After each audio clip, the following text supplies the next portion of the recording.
మా పిన్ని వాళ్ళ ఇంటికి వచ్చినాము. పిన్ని ఉన్నావా? దా Hi, friends. ఇగో మేమైతే మా పిన్ని వాళ్ళ ఇంటికి వచ్చినాం.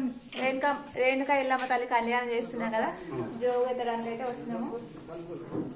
హాయ్ రేపు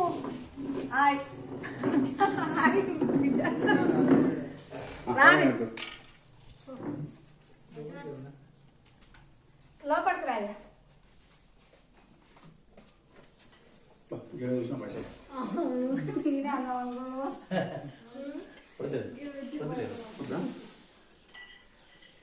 పసుపు పొట్టు పెడతా. ఎలా పని చేస్తున్నావా? నువ్వు చిన్న పెద్ద బొట్టు పెట్టుకోడా? పెద్ద పెద్ద బాయ్. ఓకేనా ఫ్రెండ్స్, మా ఎల్లమ్మ తల్లి అయితే మంచిగా దీవించాలి ఎల్లమ్మ తల్లి, అంతే.